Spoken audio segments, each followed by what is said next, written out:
José Manuel Sierra Páez, pastor evangélico, nacido el 2 de octubre de 1961 en Venezuela, lleva más de 40 años en el ministerio, con un profundo conocimiento de las Escrituras y dominio del hebreo bíblico. Reside en Santa Cruz de Tenerife, España, donde pastorea el Centro Evangélico Vida Nueva, fundado en 2001. Durante el confinamiento de 2020, alcanzó notoriedad en YouTube con un estudio escatológico de 9 capítulos sobre eventos actuales y futuros a la luz de la Biblia. Gracias por acompañarnos hoy en esta enseñanza. Hemos explorado juntos el libro de Ruth, un libro breve pero lleno de grandes lecciones espirituales. En medio de circunstancias difíciles, la familia de Elimelech abandona Belén en busca de una vida mejor en Moab. Pero la historia se convierte en tragedia con la muerte de él y sus 2 hijos. Noemí, cargada de dolor, regresa a su tierra natal acompañada únicamente por Ruth, su nuera leal y valiente, quien elige seguir al Dios de Noemí en lugar de regresar a su antigua vida. A través de la fe y la perseverancia de Ruth, vemos cómo Dios obra poderosamente. Él la lleva a encontrarse con Booz, un hombre generoso que asume el rol de redentor. Booz no solo redime las tierras y el nombre de la familia, sino que también se casa con Ruth, convirtiéndose en antepasado directo del rey David y más allá de nuestro Señor Jesucristo. La historia de Ruth nos recuerda que Dios siempre tiene un plan para restaurar y bendecir, incluso en los momentos más oscuros. Él es el Redentor que no solo salda nuestras deudas materiales o espirituales, sino que también transforma vidas quebrantadas en testimonios de su gloria. Confiemos y esperemos en Él, porque nunca abandona a quienes le buscan. Que esta historia inspire nuestra fe y nos motive a vivir con fidelidad, confiando en que el plan de Dios es siempre el mejor. Amén. El día jueves, les recuerdo a los que estuvieron y a los que no, que si podían leer el libro de Ruth, porque el libro de Ruth es un libro que se lee muy fácilmente, es un libro muy cortito, pero a pesar de que es un libro corto, pequeño, en cuanto a extensión literaria se refiere, es un libro muy grande en cuanto a su grandeza espiritual. Encontramos unas lecciones realmente maravillosas, ¿eh? Así que en esta tarde vamos a disfrutar de la exposición de la palabra a través del libro de Ruth y vamos a orar en este momentito para pedir la bendición del Señor. Queremos, como siempre, dar la bienvenida a todos, especialmente a los que probablemente esta tarde estén por primera vez. Yo veo caras nuevas en esta tarde, espero que estén a gusto, que estén cómodos y que podamos disfrutar todos de la palabra del Señor en este momento. Padre Celestial, te damos muchas gracias por este tiempo hermoso de alabanza, de adoración que hemos tenido. Gracias, Padre, por este lugar que tú nos has provisto para alabar y adorar tu nombre. Queremos pedirte en esta tarde que bendigas, Señor, este estudio de tu palabra, que seamos buena tierra donde pueda ser sembrada tu bendita y poderosa palabra. Quita todo obstáculo, todo impedimento, abre nuestra mente, nuestro corazón, nuestro oído espiritual, para que podamos aprender y descubrir las maravillas de tu palabra, Señor. Ponemos delante de ti, pedimos tu bendición, que todo cuanto aquí se haga y se diga sea para tu gloria y tu honra.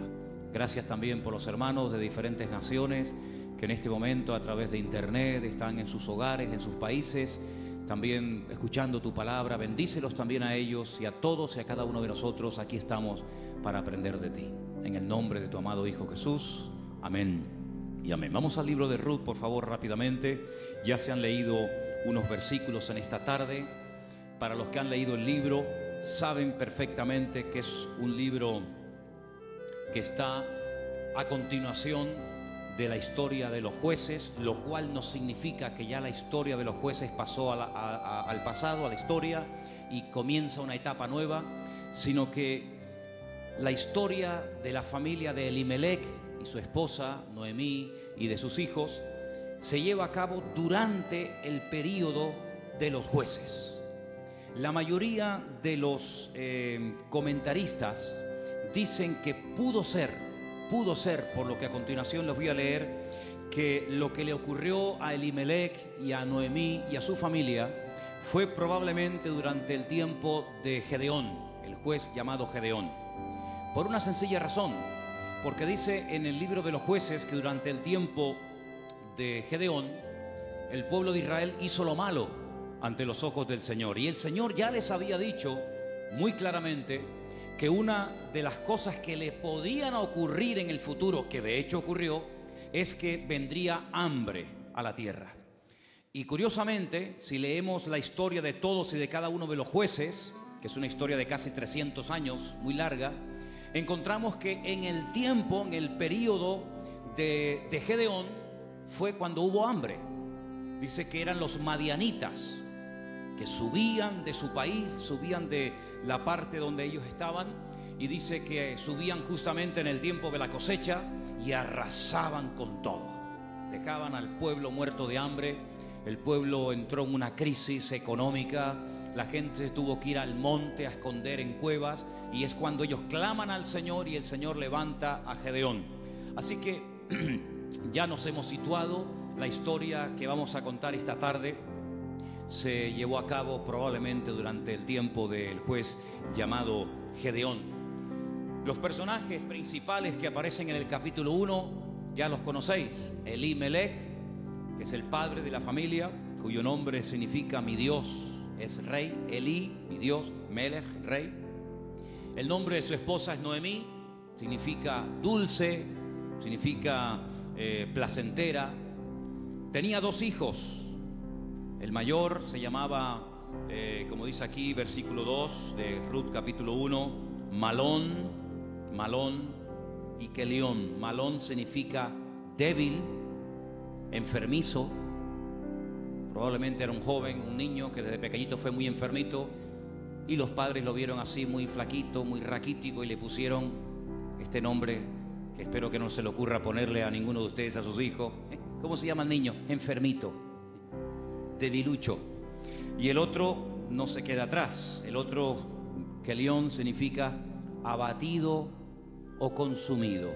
Dicho en términos modernos, el hecho polvo de la familia. ¿Qué familia? Bueno, ellos viven en una pequeña población llamada Bet-Lehem, cuyo nombre significa la casa del pan, en la provincia de Judea, el mismo pueblo donde tiempo más tarde nacería el rey David y donde mucho tiempo después nacería nada más y nada menos que el Mesías, el Señor Jesucristo. Ellos ven que el país está pasando por un momento terrible, diríamos hoy en día de paro, de crisis, de pobreza, de miseria, y deciden irse a vivir al extranjero, concretamente a Moab. ¿Qué país sería hoy en día Moab? Bueno, sería el territorio que ocupa Jordania, ¿vale? Hay muchos lugares desde Israel, estando uno viajando por la carretera de Israel, que lo que separa a Jordania de Israel es simplemente la frontera natural del río Jordán y la frontera natural del Mar Muerto. Si tú estás en Israel y ves perfectamente Jordania enfrente de ti. Bueno, pues a ese país llamado Moab, en aquel momento, es donde Elimelech dice, bueno, vámonos de aquí porque aquí nos vamos a morir de hambre, no hay trabajo, no, hay hambre, hay escasez, y se van a vivir a Moab. Los moabitas, como ustedes saben, es para situarnos un poquito, los moabitas eran descendientes de una de las hijas de Lot. Ustedes se acuerdan que cuando Sodoma y Gomorra fue destruida, las hijas de Lot pensaban que el único hombre que quedó vivo de toda la tierra era su padre. Y entonces ellas deciden emborrachar a su padre, mantienen relaciones con él, y de esa manera pues la raza humana no se extinguiría. Y entonces una queda embarazada, la mayor, su hijo lo llama Moab, de ahí vienen todos los moabitas, todos los que son hoy en día de Jordania, y también los amonitas, la otra hija. Eran idólatras. El dios principal que se adoraba en Moab era Quemos, una idolatría terrible, y a ese lugar, simplemente porque hay trabajo y simplemente porque hay comida, sin importarle el ambiente espiritual donde va a meter a su familia, allí se va Elimelech, el aventurero. Y claro, con el paso del tiempo, lo que pareció o empezó muy bonito termina en una auténtica tragedia. La Biblia nos enseña que el padre muere, Elimelech muere, no sabemos de qué. Noemí quedó viuda, pero tenía 2 hijos y los hijos eran los responsables de cuidar de sus padres cuando estos eran mayores o quedaban viudos. Pero con tan mala suerte, dirían algunos, que sus 2 hijos, da a entender el texto que murieron los 2 en el mismo tiempo, el mayor y el menor. Los judíos entienden que esto fue una especie de castigo o de consecuencia de haber depositado su confianza en los campos de Moab en vez de en el Dios vivo. Y es que yo creo que problemas vamos a tener siempre durante toda la vida. Eso, ahí no está la cuestión. La pregunta es, ¿cómo vamos a reaccionar los creyentes cuando tengamos problemas? Porque como reacciona la gente del mundo, ya lo sabemos. Pero ¿cómo debe de reaccionar un hijo, una hija de Dios, una familia cristiana, creyente en el Señor, cuando vienen tiempos difíciles? De paro, de enfermedad, de muerte, de separaciones de los padres o problemas económicos. ¿Cómo vamos a reaccionar ante la adversidad? Bueno, no se le ocurrió otra cosa a Elimelec que decir, vámonos de aquí y nos vamos a Moab y empezamos de cero. Bueno, esos eran sus planes, pero dice la Biblia que a veces nuestros pensamientos no son los pensamientos de Dios. Y allí, de la noche a la mañana, hermanos, aquello que empezó tan bonito terminó siendo una auténtica tragedia. 3 viudas: Orfa, la que se casó con uno de los hijos de Elimelec y Noemí; Ruth, la otra que se casó con otro hijo; y también Noemí. 3 mujeres solas ante el peligro. En aquella época no había pagas, ni había ayudas del gobierno ni del Estado para mujeres viudas. Ya el Señor en su palabra, como vamos a ver en esta tarde, había organizado un sistema para ayudar a los más necesitados, a los colectivos más desfavorecidos, como eran las viudas, los huérfanos, también, como no, los extranjeros. Vamos a verlo dentro de un momento. Pero Noemí decide regresar. Ahora, si ustedes han leído detenidamente el libro, se van a dar cuenta que lo más probable es que las propiedades, sobre todo las tierras que eran en su día de Elimelec, él las tuvo que vender o hipotecar para poder marcharse con su familia al extranjero. Eso es algo que ha hecho muchísima gente que han venido de otras naciones. Tal vez en esta tarde hay alguien aquí entre nosotros que dice, pues eso es lo que yo he tenido que hacer. He tenido que hipotecar mi casa o pedir un préstamo a un banco o vender un terreno que yo tenía en Bolivia, en Argentina, en Ecuador, en Brasil o donde fuera, para poder venir a España, a Europa y empezar una vida nueva. Evidentemente eso lo tuvieron que hacer ellas, porque después vamos a ver que efectivamente eso fue lo que pasó. Así que ya no tienen propiedades, ya no tiene marido, ya no tiene hijos, y ahora no solamente está viuda, sino que ahora ya tiene unos cuantos años encima, y el presente y el futuro es realmente terrible, terrible. Las 2 nueras le dicen, no te preocupes, nosotras vamos a ir contigo, te vamos a apoyar, te vamos a sustentar. Pero hay un momento en el que Noemí se vuelve y les dice las siguientes palabras. Estamos en Ruth capítulo 1. Noemí le dice en el versículo 8 a sus 2 nueras, andad, volveos cada uno a la casa de su madre, que el Señor haga con vosotros misericordia, como la habéis hecho con los muertos, sí, con vuestros maridos y conmigo. Que el Señor os conceda hallar descanso, cada uno en la casa de su marido. Luego las besó y ellas alzaron la voz y lloraron. Realmente la tristeza, el desánimo, la depresión, la angustia, el miedo se había apoderado de estas 3 pobres mujeres. Y ellas le dijeron, versículo 10, ciertamente nosotras, fijaros tan plural, nosotras iremos contigo a tu pueblo. Verso 11, Noemí les respondió y les dijo, volveos, hijas mías, ¿para qué habéis de ir conmigo? ¿Tengo yo más hijos en el vientre que puedan ser vuestros maridos? Volveos, hijas mías, e idos, porque yo ya soy vieja para tener marido. Y aunque dijese, esperanza tengo, y esta noche estuviese con marido, y aún diese a luz hijos, ¿habíais vosotras de esperarlos hasta que fuesen grandes? ¿Habéis de quedaros sin casar por amor a ellos? No, hijas mías, que mayor amargura tengo yo que vosotras. pues la mano del Señor ha salido contra mí. Ellas alzaron su voz otra vez, lloraron, y Orfa besó a su suegra, mas Ruth se quedó con ellas. Ay, amigo, ya se produce una ruptura. Ya no son las tres las que están como una piña. Al fin y al cabo las tres tienen un denominador común, son viudas, tan solas en la vida. Sino que ahora dice la Biblia que una de ellas, Orfa, cuyo nombre significa terca o testaruda, toma una decisión. Y entonces la decisión que toma es volver a la casa de su familia. Noemí le dijo: he aquí tu cuñada se ha vuelto a tu pueblo y a sus dioses, vuélvete tú tras ella. A mí me llama la atención que la Biblia destaca no solamente el hecho de que ella vuelve a su familia, lo cual en cierto sentido es lógico, ¿verdad? Y normal, sino que añade algo que es muy significativo. Dice: ella se ha vuelto a su casa, a la familia de sus padres y a sus dioses. Yo dije al principio en la introducción que en Moab no se adoraba al Dios de Abraham, de Isaac y de Jacob. No era el Dios vivo al que se adoraba. Eran idólatras. Adoraban como Dios principal a Quemos, seguramente a otros más, a Baal, a Astarot y sabe Dios a quién más. Por lo tanto, cuando ella se va a la casa de su familia, vuelve otra vez a practicar y a adorar los dioses que probablemente, no tenemos 100% de seguridad para asegurar esto, ella había dejado de adorar durante el tiempo que estuvo casada con uno de los hijos de Noemí. Ella vuelve otra vez atrás y vuelve otra vez, permítame la expresión, es una expresión bíblica, vuelve otra vez al vómito. Y a mí me hace recordar la historia de Orfa. No voy a hablar mucho de ella, pero sí quisiera destacar que, ¿saben a quién me recuerda Orfa? Cuando estaba preparando todo esto para el día de hoy compartir con ustedes, me venía a la cabeza el joven rico.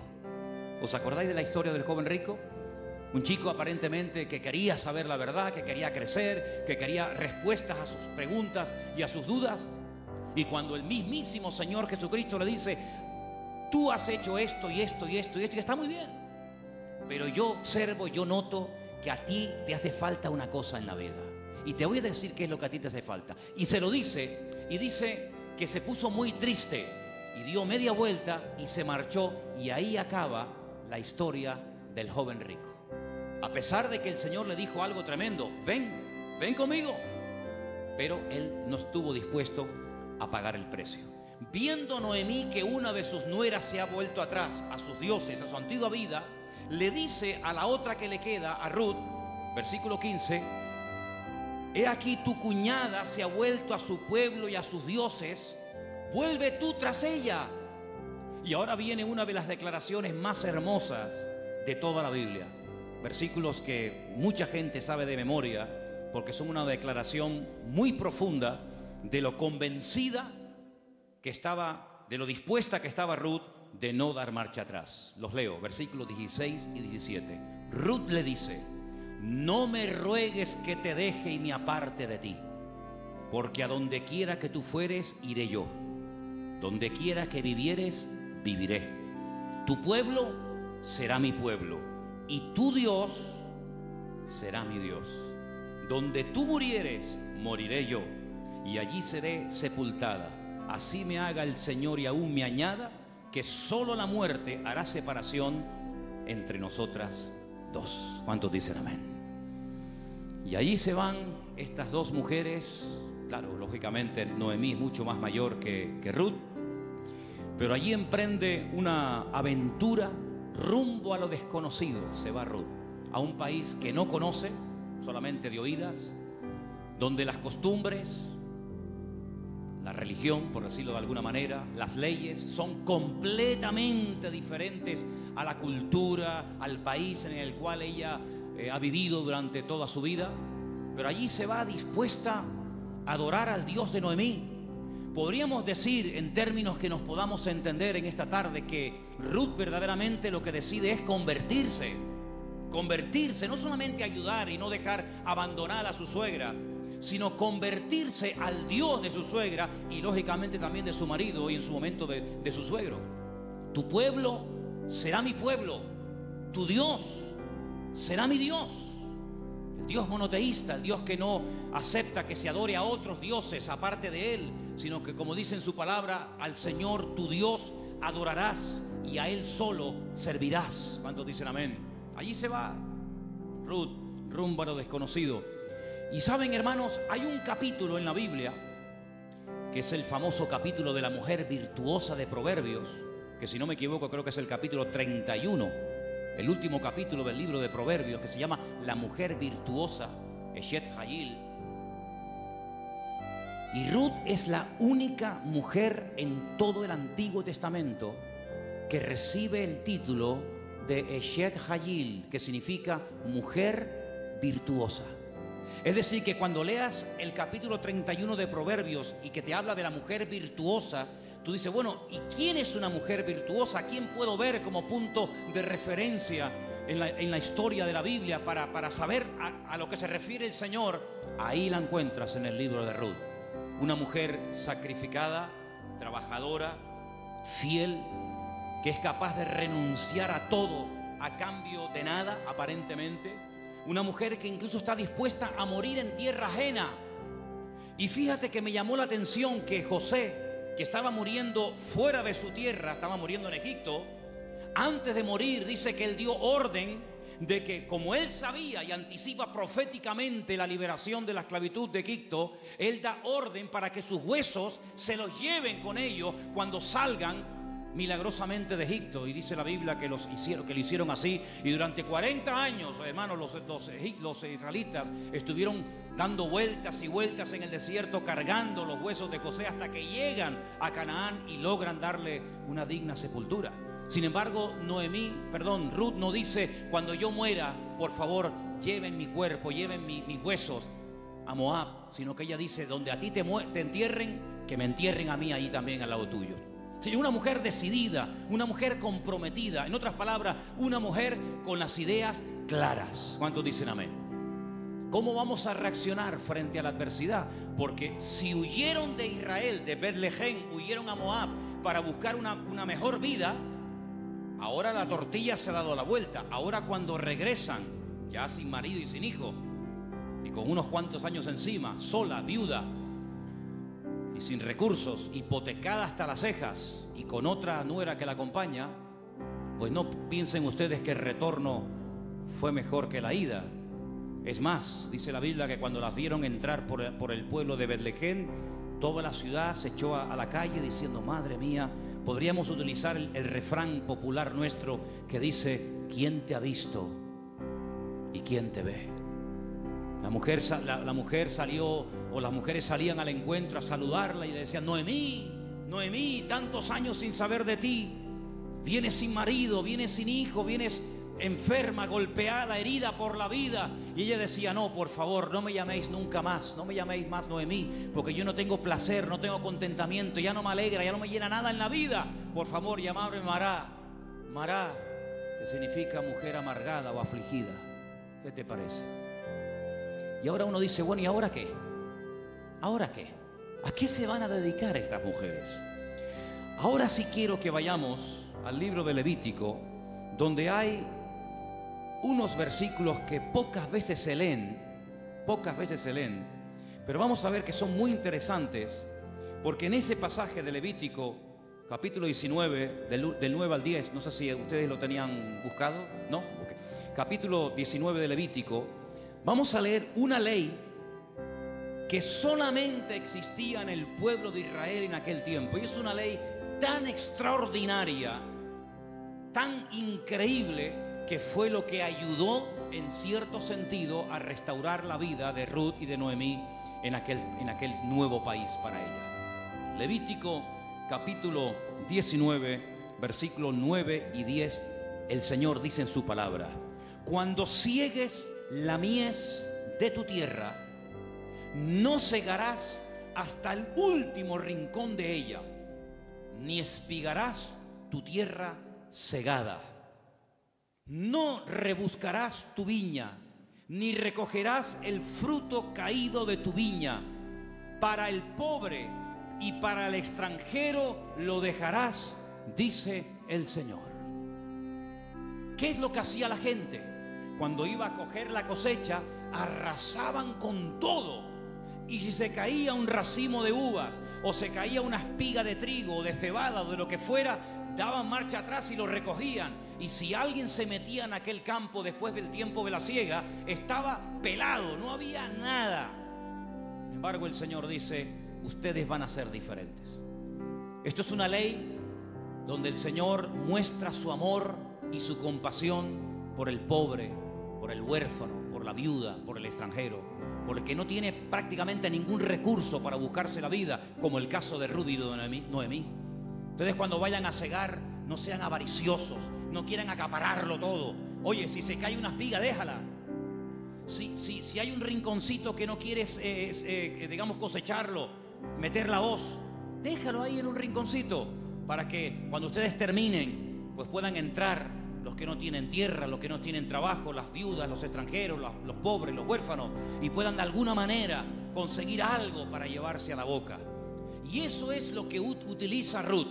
Como ella sabe, evidentemente por los labios y por la influencia buena de Noemí sobre ella, le dice: vete a espigar, vete hoy a buscar la vida. Noemí, ¿a dónde va a ir la pobre? Si la pobre ya está vieja, está enferma, está cansada, está desanimada. Pero allí se va Ruth.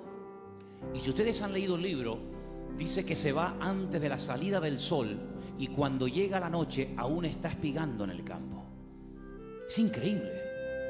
Ella podía haber recogido menos, pero ella está recogiendo para ella y también para su suegra Noemí. Y hay un momento en el que la invitan a comer. El dueño del terreno, un tal Booz, del cual hablaremos ahora, dice dice: ¿esta mujer quién es? Dice: esta es la nuera de Noemí, lleva todo el día trabajando. Dice: denle de beber agua. Y cuando llega la hora del almuerzo, cuando llega la hora de la comida, la Biblia dice que la invitan a comer. Y ella dice que comió hasta saciarse, pero hay un momento en el que le sobra comida, y en vez de tirarla a la basura, como la mayoría de la gente hace cuando le sobra comida, dice que ella la guarda. Y cuando llega a la noche a la casa de Noemí, dice que le enseña un efa. Un efa son 35 kilos, en este caso de cebada. Y dice: mira, esto es lo que yo hoy he espigado, después lo he tenido que desgranar para hacer la harina. Y no solamente eso, sino que te traigo la comida que me sobró al mediodía, te la traigo para que tú comas. Cuando le pregunta a la suegra: ¿en qué campo tú has estado hoy? ¿Dónde has trabajado? Y le dice: he trabajado en el campo de un tal Booz, y me ha tratado muy bien. Le ha dado orden a sus criados, a los jornaleros, de que no se metan conmigo, de que no se rían de mí, de que me traten bien, de que no me hagan pasar vergüenza. Y le dice Noemí: pues si en ese lugar te ha ido bien, sigue ahí. Eso me llamó mucho la atención. Dice: no cambies de campo. Si en un sitio te ha ido bien, ¿para qué ir a otro sitio? Ayer estábamos en el sur y hablando con un señor venezolano que ha montado un negocio. Me dijo una frase que yo en mi vida había oído y nos gustó mucho y nos impactó. Y dijo: nunca vuelvas al lugar donde un día fuiste feliz, porque si vuelves a un lugar hace años donde fuiste feliz, nunca más volverás a experimentar la felicidad que añoras. Oye, me impactó aquello. Y me vino a la cabeza el texto que dice: nunca digas que los tiempos pasados fueron mejor que el tiempo presente. Dice: porque no hablarás con sabiduría.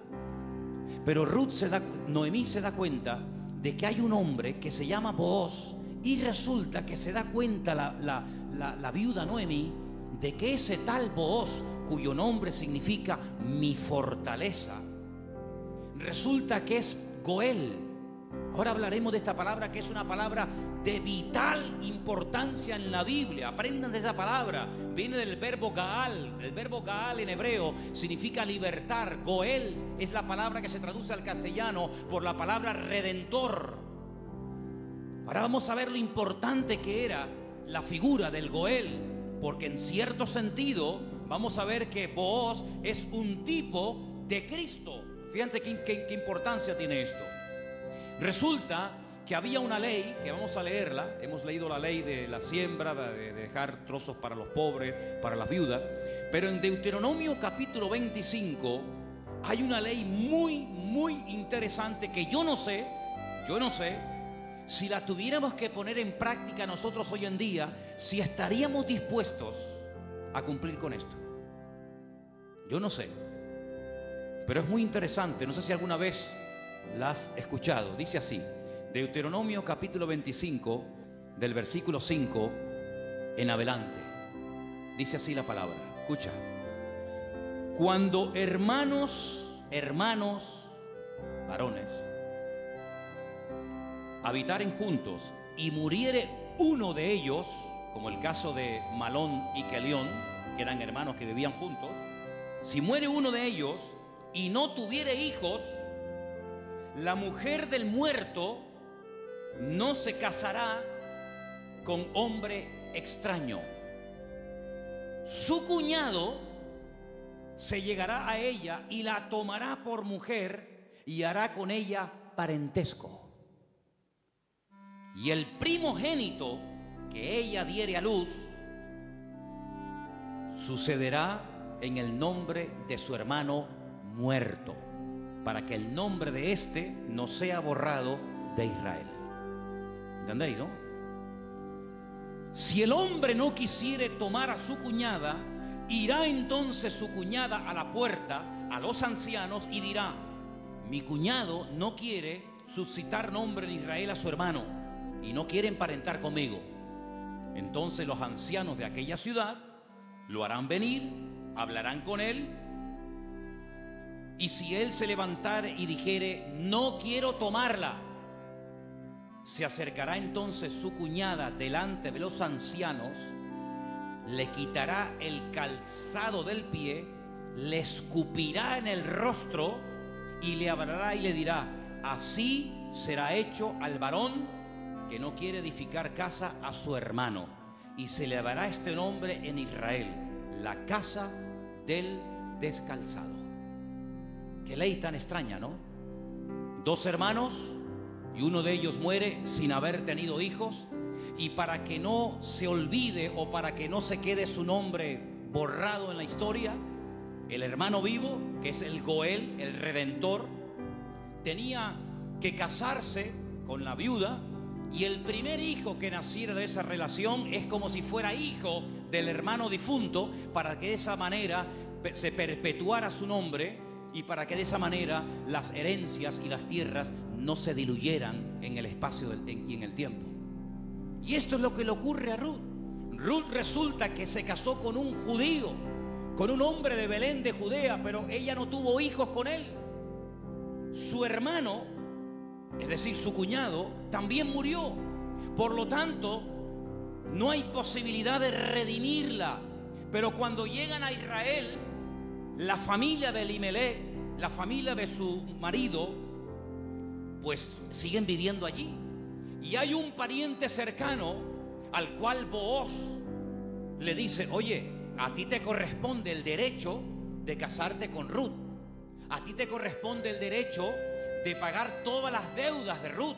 A ti te corresponde recuperar el patrimonio y las tierras que en su tiempo tuvieron que venderse para que esta familia tuviera que irse al extranjero. Es decir, te haces cargo de la tierra, te haces cargo de las deudas y te haces cargo de la viuda. Y este dice: de eso nada, de eso nada.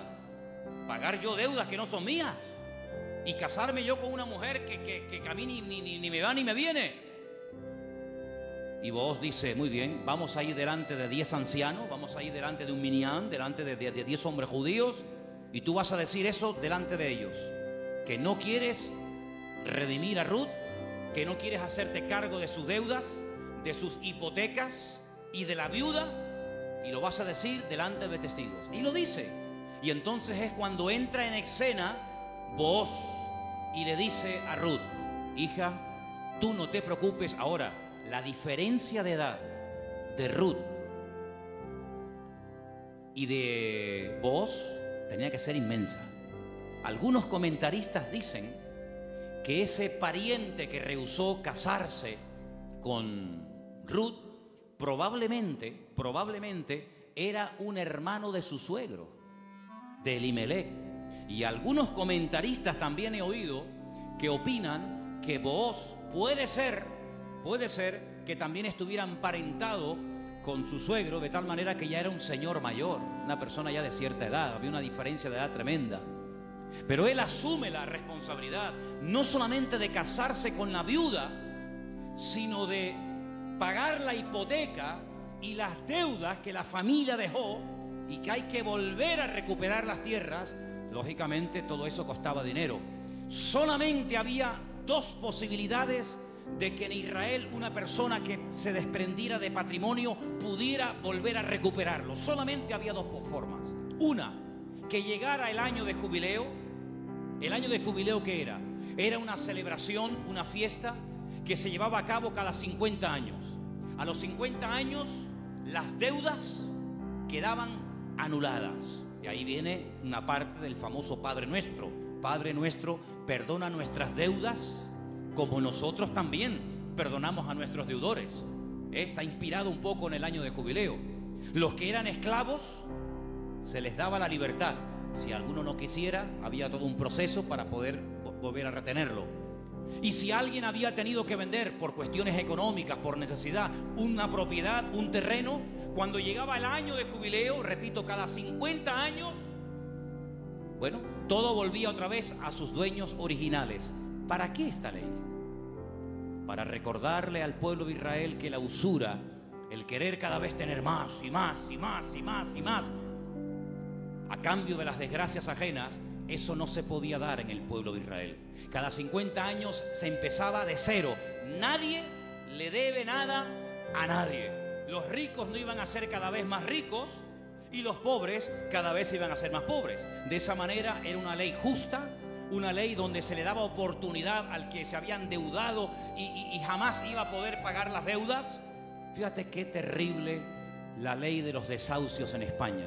600.000 familias, 600.000 familias, multiplica por 3 o 4 miembros cada familia, estamos hablando ya de millones de personas, tuvieron que dejar la casa que no podían pagar, los padres en algunos trancarle la nómina y un alto porcentaje se lo quitaron. Es decir, un sistema faraónico donde te ofrecían todo los bancos a cambio de nada. Y te llamaban y te ofrecían todo llamándote a tu casa, y una vez que te tienen en su territorio te aprieta el nudo, amigo, y de aquí no sales nunca.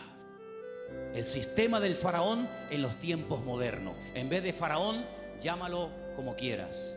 Sin embargo, Dios en su palabra jamás iba a permitir que su pueblo cada vez fuera de mal en peor, endeudándose de tal manera que al final era imposible hacer frente a semejantes deudas. Y una cosa también muy importante, aunque no es el tema a tratar, entre hermanos no se podían dar préstamos con intereses. Ustedes saben que hay personas que están pagando muchos años y todavía la deuda no se ha pagado.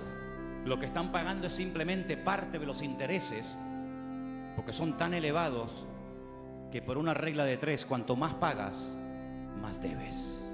¿Cómo se come eso, hermano? Así que la única forma de recuperar una tierra que se había vendido era llegar al año de jubileo. Pero ¿quién le aseguraba al que había vendido una propiedad, ponte que tuviera 40 o 50 años, que iba a durar otros 50 años para recuperar la tierra? Era prácticamente imposible, impensable. Pero luego había otra forma. Era otra forma. Pero claro, ahí había que tener mucho amor y mucha compasión. Y era decir, no es mi deuda, entre comillas, no es mi problema, pero yo voy a redimirte, yo voy a ser tu Goel, yo voy a asumir cuánto debes. Pues mira, tuve que vender la casa, tuve que hipotecarla, tuve que vender el terreno, tuve que hipotecar los animales, en algunos casos tuve que vender a mis hijos como esclavos a trabajar a jornal durante un tiempo. Yo me hago cargo de todas tus deudas y encima me caso contigo, levantamos descendencia y empezamos una vida nueva. ¿Cuántos dicen amén? Bueno, hermano, eso fue lo que hizo el Señor Jesucristo por todos y cada uno de nosotros, ¿sí o no? Cuando vinimos al Señor, la inmensa mayoría de los que estamos aquí y muchos de nosotros, ¿cómo vinimos al Señor?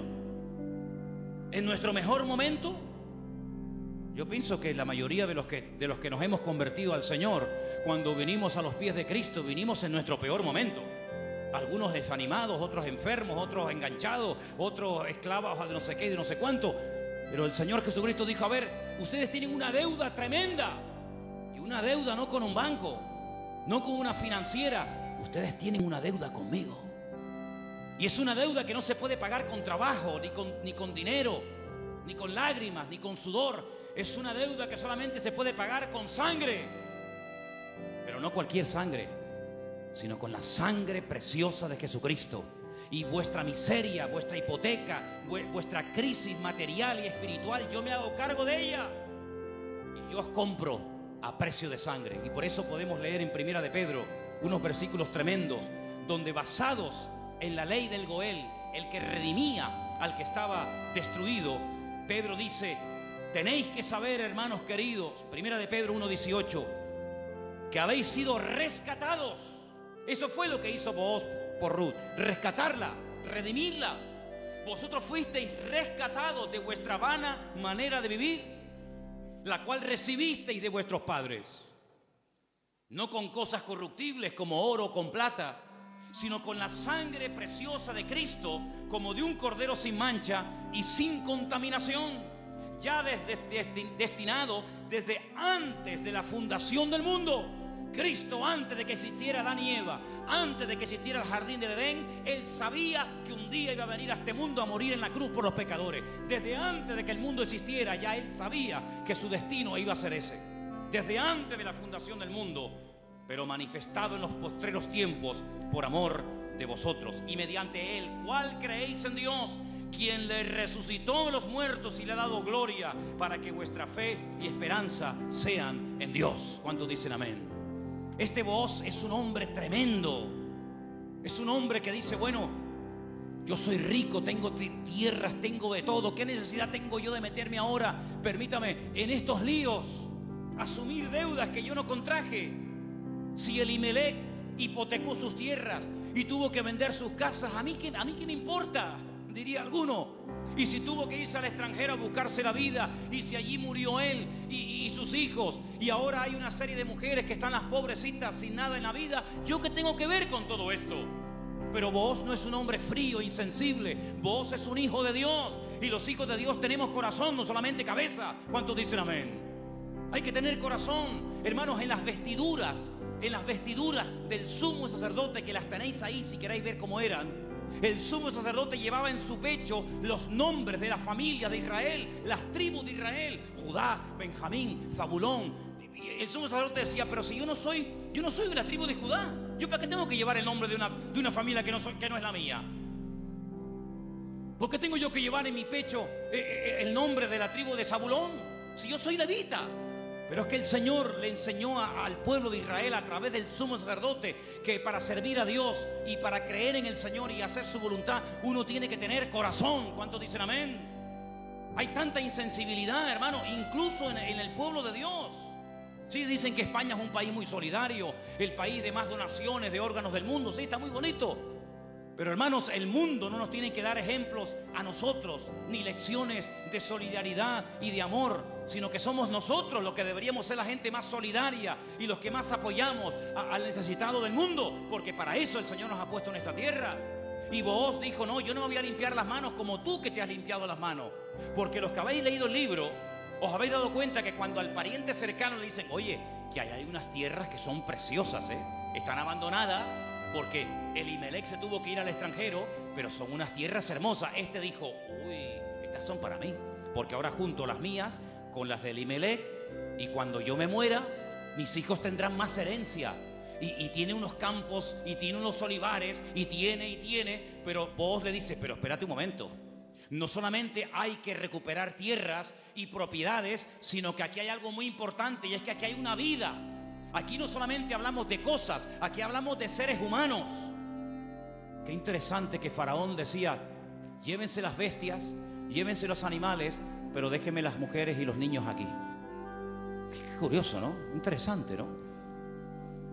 Y Booz dijo: no, si tú no quieres hacerte cargo de esta situación y no quieres coger todo el paquete, sino lo que te interesa, y renuncias, entonces yo hago acto de presencia. Y ahí entra Booz en escena, y dice la Biblia que se casan, y desde el momento en el que Ruth entra en contacto con Booz, su vida cambió radicalmente. Pero yo pregunto, ¿y este hombre tan bueno, tan solidario, con un corazón de oro, que sin comérselo ni bebérselo se encuentra de la noche a la mañana teniendo que asumir una responsabilidad tremenda de atender a una viuda, con lo que eso conlleva, de atender también a una suegra que no era la suya, pero que viene en el paquete también incluida, de tierras, de hipoteca. Este pedazo de hombre, ¿de dónde salió? Algunas hermanas solteras que están orando para tener un compañero, un varón en la vida, dice: pero Señor, súpleme un Booz. ¿Dónde están esos hombres? Bueno, yo no sé dónde están, pero yo te digo una cosa, yo sé de dónde salió este. ¿Sabes de quién es hijo vos? ¿Tú te acuerdas cuando un día el general Josué le dice a 2 de sus soldados: vamos a entrar a Canaán, cosa que Moisés no logró hacer? A nosotros nos corresponde ahora entrar y tomar posesión de la tierra. Pero antes de entrar, vamos a hacer algo. Voy a mandar a 2 espías, no exploradores como los que mandó Moisés, que fueron unos inútiles, sino 2 espías, 2 hombres que entren secretamente y cuando vengan nos digan qué estrategia tenemos que emplear para atacar este pedazo de ciudad con doble muro, cerrada, imposible de conquistar. Y ahí se van estos 2 hombres y van y se quedan en una casa de prostitución. Y algunos dirán: ¿y cómo 2 hombres del pueblo de Israel se van a semejante lugar? Bueno, no es que fueron a pecar, sino que era el lugar donde 2 extranjeros pasarían desapercibidos perfectamente, porque por allí entraban y salían muchos. Y allí contactaron con la dueña de aquel negocio, por llamarlo de alguna manera, y la dueña una noche en una habitación les dice: yo sé quiénes son ustedes, yo sé de qué país sois, yo sé que vosotros sois israelitas, y yo he oído lo que vuestro Dios ha hecho por vosotros.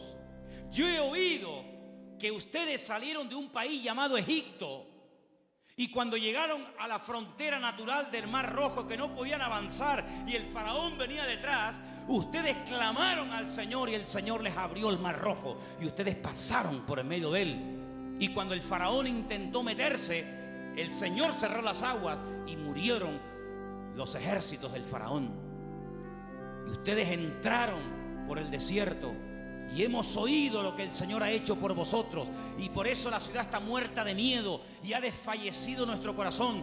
Yo suplico, yo ruego por amor de vuestro Dios, que cuando entréis y toméis posesión de la tierra, porque sabemos, y dice así, sabemos que Jericó va a ser tomada y conquistada por vosotros, que tengáis misericordia de mí y de mi familia.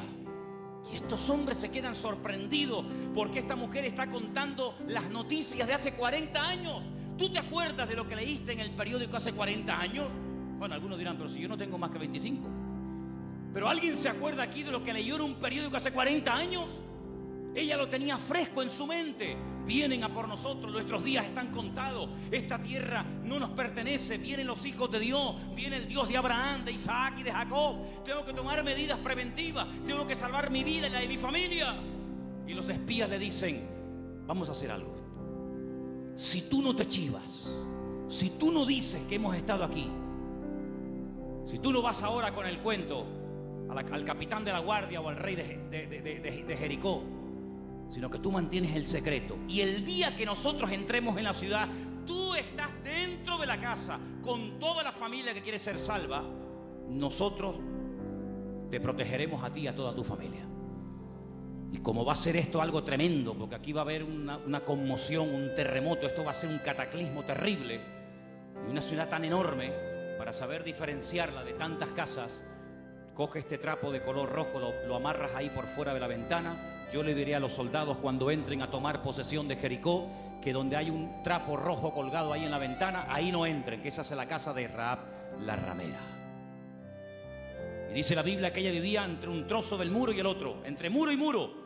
Toda la ciudad cayó. No cayeron los muros de Jericó, hermano, ¿sí o no? Cayeron los muros de Jericó, pero la casa de Rahab no cayó. Pero no estaba en el muro. Pero el que confía en el Señor verá cómo caen a su lado 1000 y 10.000 a su... Mas a ti no llegará, dice la Biblia. Toda la ciudad cayó, hermano, como añicos. Pero la casa de Rahab se quedó ahí. Y ella se va a vivir con su familia al pueblo de Israel y se casa, dice la tradición, con uno de aquellos espías que se llamaba Salmón. No es que se casó con un pescado, se casó con un señor que se llamaba Salmón. Y queda embarazada. Y cuando da a luz, nace nada más y nada menos que un hijo que le pusieron Booz. Ay, amigo, así que Booz era el hijo de Rahab, la de Jericó. Sí, amigo. ¿Qué te parece? ¿Cómo una persona puede cambiar la vida cuando pone su mirada y su confianza en las manos del Señor? De ser una mujer como era en Jericó, a lo que llegó a ser cuando lees el árbol genealógico, los antepasados de Cristo, en Mateo capítulo 1, te encuentras que en el árbol genealógico de nuestro Señor Jesucristo aparece nada más y nada menos que Rahab, aquella mujer salvada milagrosamente de la destrucción de la ciudad de Jericó. Es que en el libro de Ruth hay algo que predomina, hay un hilo conductor que lo encuentras por todas partes, y es que nuestro Dios es un Dios que es un especialista en restaurar vidas destrozadas. ¿Cuántos dicen amén? No solamente es un Dios que echa fuera demonios y un Señor que levanta al caído, y un Dios que sana a los enfermos y que salva a los pecadores, sino que es un Dios que le encanta restaurar vidas destrozadas, y cuanto más difícil, mejor lo hace. ¿Cuántos dicen amén? Dile al que está a tu lado: nuestro Dios es un Dios que restaura las vidas. Aleluya. Nuestro Dios restaura las vidas. Aleluya. Vos, el Goel, el Redentor, asume sus responsabilidades. Sabe que el primer hijo va a ser considerado no como suyo, sino como hijo del difunto, del marido de Ruth. Pero no le importa. No le importa. Porque él no se quiere llevar la gloria en ningún momento, sino que él quiere hacer la voluntad del Señor, aunque el precio a pagar sea ese. Y por querer preservar el nombre, la memoria, el recuerdo del primer marido de Ruth, este hombre pasa a la historia por ser un gran hombre de Dios. ¿Te das cuenta? Lo que uno siembra es lo que uno cosecha. ¿Cuántos dicen amén? Ahora, no solamente el Goel, el Redentor, era el responsable de pagar las deudas del difunto y recuperar las tierras y casarse con la viuda, sino que hay un elemento que quiero mencionarlo de pasada, no aparece en el libro de Ruth, pero lo quiero comentar, y es que era el responsable de vengar la sangre. Era el vengador de la sangre. Si por ejemplo al marido de Ruth lo hubieran matado, en vez de morir de una enfermedad, como aparentemente parece que murió, lo hubieran matado, Booz tenía la obligación de vengar la sangre del marido de Ruth. Era el que vengaba la sangre derramada inocentemente por cualquier persona. Pero eso no lo quiero tocar, pero también entra dentro de la responsabilidad del Goel.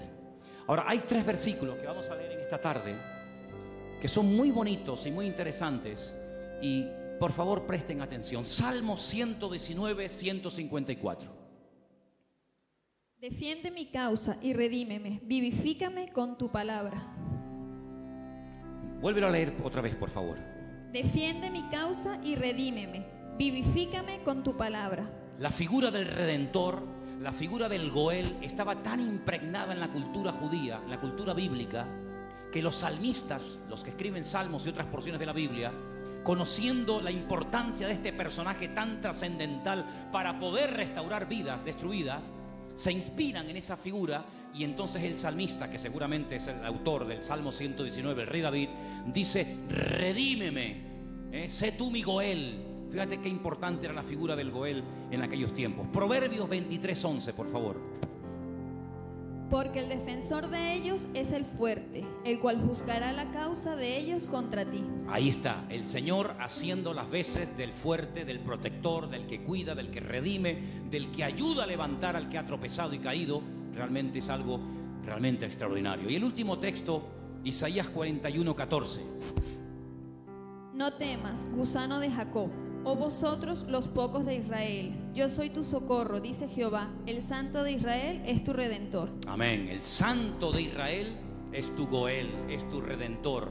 Él es el que se va a encargar. Ahora, hermano, déjeme que les diga algo. El Goel, el Redentor, ¿de qué se hacía cargo? ¿Solamente de la viuda? ¿Solamente de las deudas? Se hacía cargo de todo. El primero renunció porque quería parte de la tierra, pero no quería asumir la responsabilidad de casarse con la viuda. Booz dice, no, todo o nada. Las deudas, las hipotecas, lo que se perdió y también de la viuda. Y hermanos, el Señor Jesucristo, cuando ha venido a nuestra vida, ¿de qué se ha hecho cargo? ¿De perdonar solamente nuestros pecados? Bueno, gloria a Dios. Si solamente hubiera hecho eso el Señor, perdonar nuestros pecados y prometernos la vida eterna, bueno, gloria a Dios. Pero que hay mucho más que eso. Es que con la salvación, con la conversión, no solamente va incluido el perdón de mis pecados, sino la protección física y espiritual de mi vida.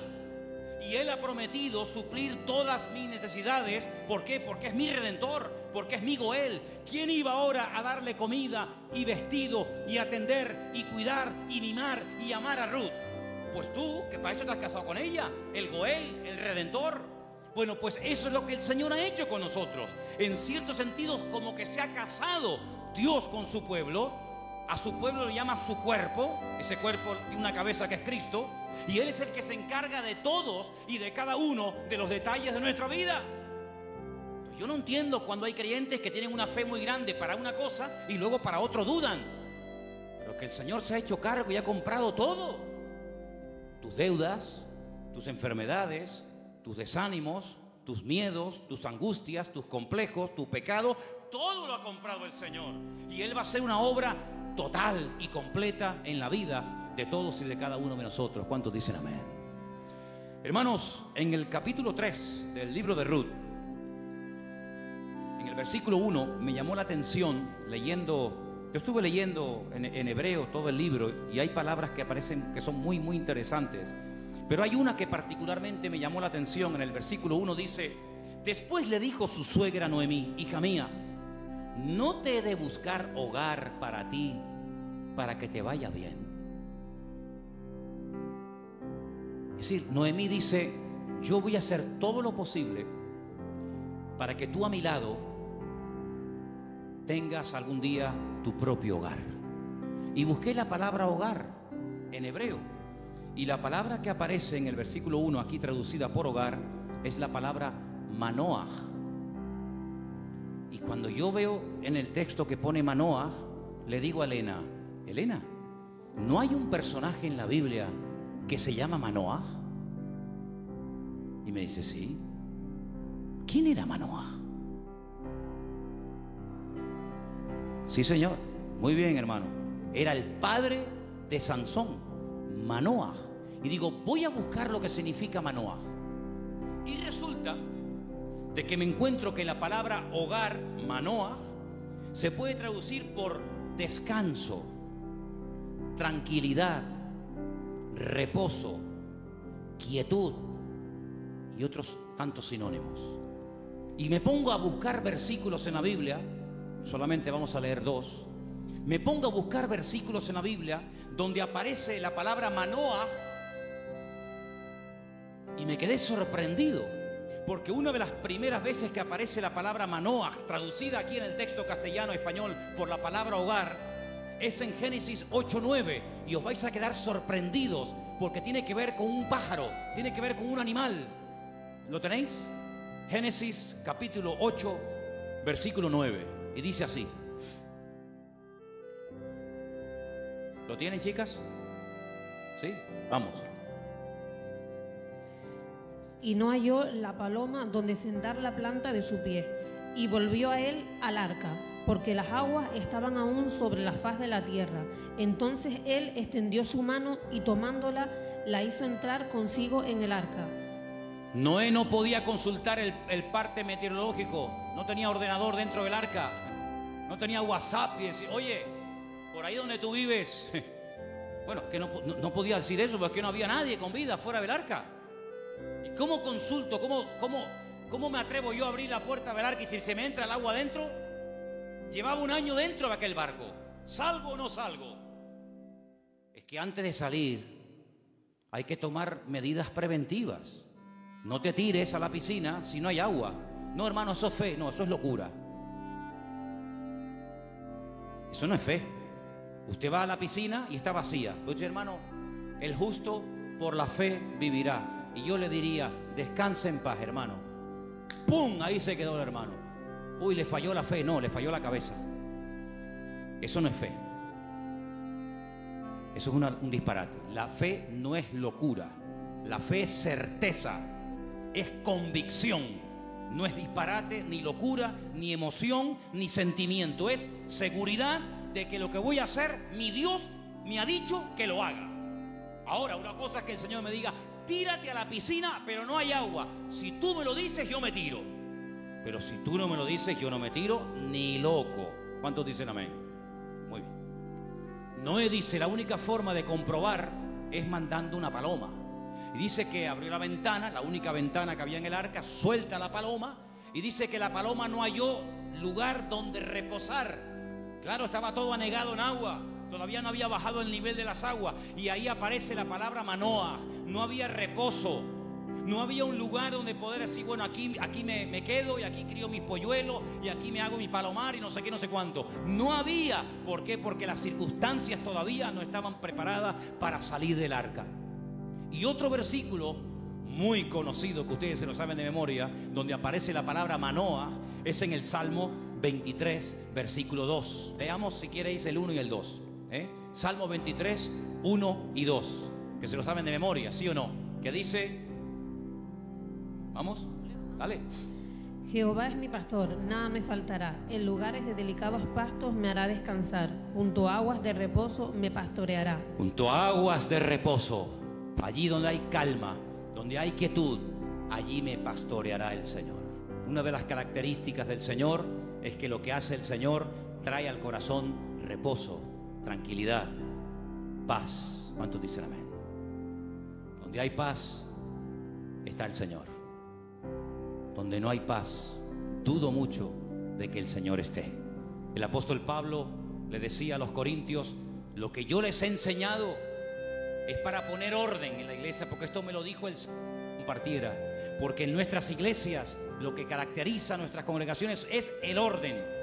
Pero si alguien quiere ser contencioso, allá él. Por lo tanto, hermanos, lo que Noemí le está diciendo a su nuera Ruth es que el anhelo de su corazón es que Ruth logre tener algún día un reposo, que logre tener un sitio de tranquilidad donde sea feliz. Y por eso se traduce por la palabra hogar. Y yo pregunto una cosa, ¿y tu hogar cómo está esta noche? ¿Tu hogar es un lugar de reposo? ¿Tu hogar es un lugar de calma y de quietud y de paz? Porque si no lo es, la culpa no la tiene Pedro Sánchez, que dimitió ayer. O también se la vamos a echar a él. La culpa no es de la izquierda ni de la derecha. Cuando no hay Shalom Bay, como dicen los judíos, cuando no hay paz en el hogar, ¿quién tiene la culpa? La cabeza. Así que la responsabilidad principal del hombre en el hogar es traer paz al hogar. Y si no la hay, ya sabes lo que tienes que hacer. Entra en tu aposento y tu Padre que te ve en lo secreto te recompensará en público. Si no tienes recompensa en público, es porque hace mucho tiempo que no estás en lo secreto, en lo escondido con Dios. ¿Cómo reaccionamos ante la adversidad? Es el título del mensaje de hoy. ¿Cómo reaccionamos cuando algo va mal? Siempre tenemos la tendencia de echarle la culpa a algo o a alguien. Si no es el pastor, es la mujer del pastor. Si no es la derecha, es la izquierda. Si no es el frío, es el calor. Si no es el que se fue, es el que se quedó. Siempre buscamos un chivo expiatorio al que echarle la culpa.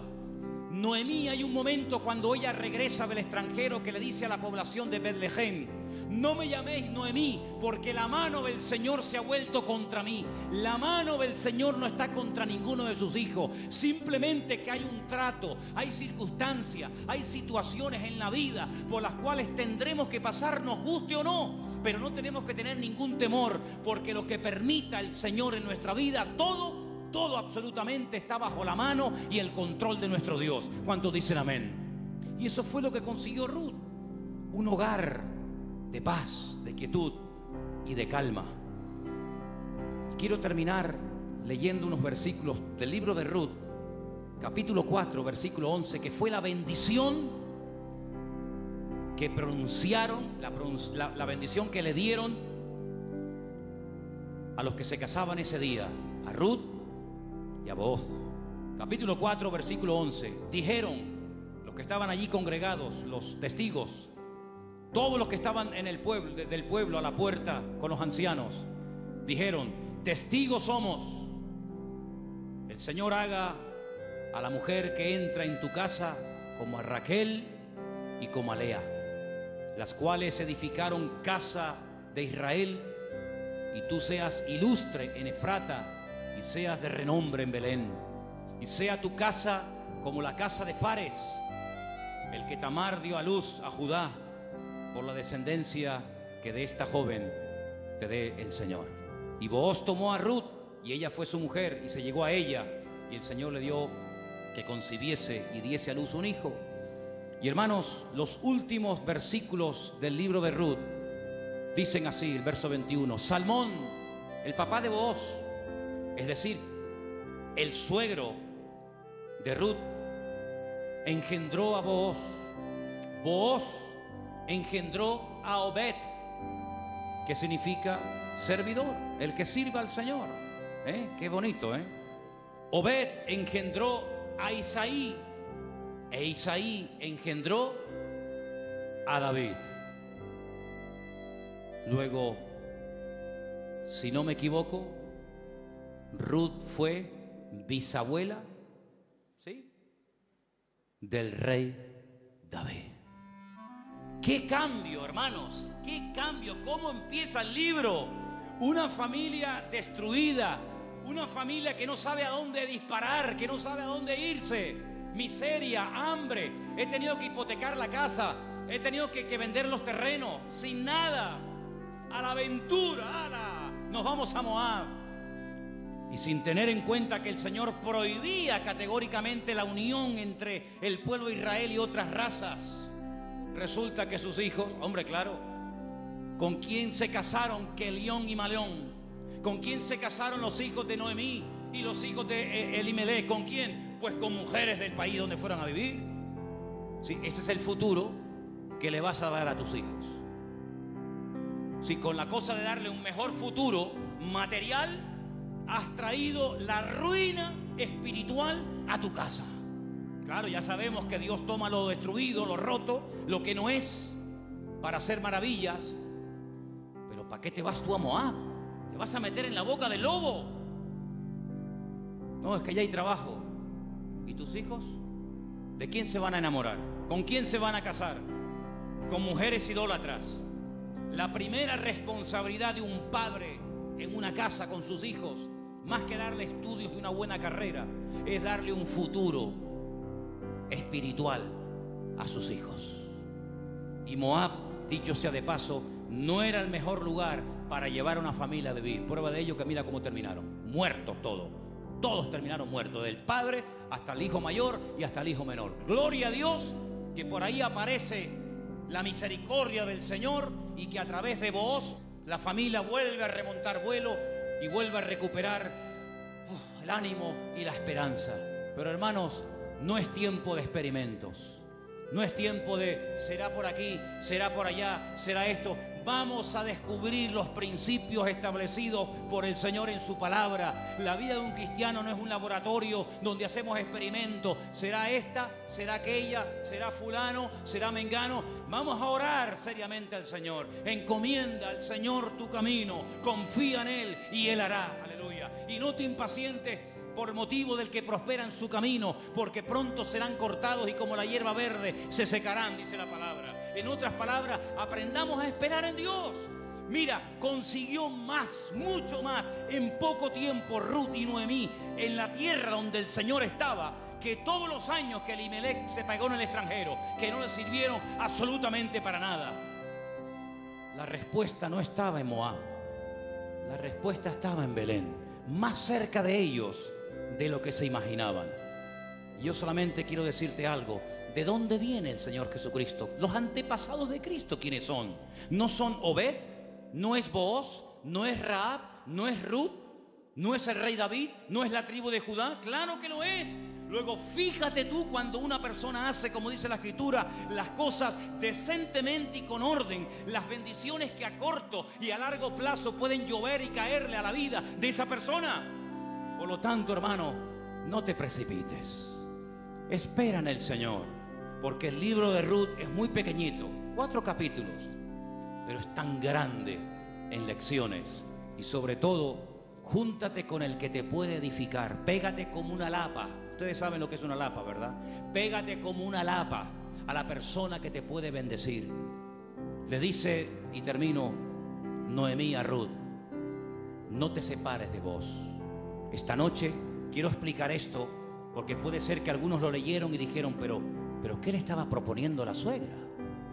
Dice, esta noche vístete bien, úngete, ponte tus mejores vestidos, lávate, averigua dónde está durmiendo vos, en la era, tú vete a la era. Cuando él esté dormido, tú te pones a sus pies. Y uno está diciendo, pero bueno, ¿qué le está proponiendo Noemí? Era la forma de la época de recordarle al Goel: oye, hey, que estoy aquí, por si no te has dado cuenta. Dice que ella se acurruca a los pies de Booz, y a medianoche, cuando seguramente Booz toca el cuerpo de Ruth, se asusta y dice, uy, ¿tú quién eres? No le pudo encender la luz, era todo oscuro, y dice, yo soy Ruth la moabita. Te recuerdo que tú eres el Goel, extiéndeme tu manto. Y entonces ahí es donde él se da cuenta de que en la vida no solamente es tener tierras y criados, sino que hay una responsabilidad muy cerca de ti, la cual tienes que asumir. Y entonces, hermanos, cuando Noemí se entera de todo esto, le dice, tú confía, porque este hombre no dejará pasar mucho tiempo hasta que arregle este asunto. ¿No lo habéis leído en el libro esta semana? Tú ahora confía, tú ya has hecho tu parte. Claro, tú no puedes ir sucia a la presencia de Booz. Cuando tú vas a presentarte ante la presencia del Señor, tienes que lavarte. Lo que hacía el sumo sacerdote, lavarse afuera en el lavacro, las manos, los pies, el cuerpo, para luego entrar a la presencia del Señor. Tú haces exactamente lo mismo que hacía el sacerdote, pero tú lávate. ¿Por qué? Porque si tú vas oliendo mal y quieres conquistar y quieres llamar la atención a Booz, sí, se la vas a llamar, pero se la vas a llamar mal. Vas a decir, oye Ruth, ¿no te podrías lavar un poquito, por favor? Vístete bien, arréglate, haz tu parte. Y tú tranquila, tú ya has hecho lo tuyo.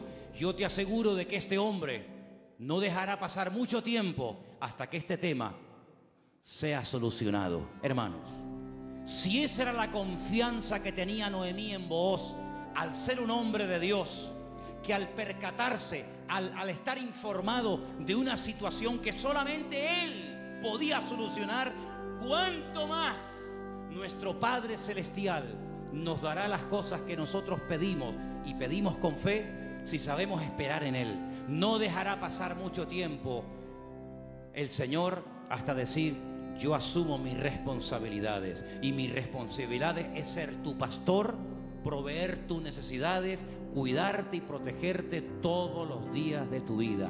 Si Booz se encargó de Ruth, ¿cómo no se va a encargar nuestro Goel, nuestro Redentor, nuestro Rey de Reyes y Señor de Señores, de tus hijos, de tu esposa, de tu trabajo, de tu salud, de tu familia, cuando Él es el Señor Todopoderoso, que todo lo sabe, todo lo conoce, y ni siquiera hemos abierto la boca y ya el Señor sabe lo que mi vida necesita? Por lo tanto, ese fuerte aplauso a nuestro Goel, a nuestro Redentor, a Él la gloria. Él cuida de mi vida, aleluya.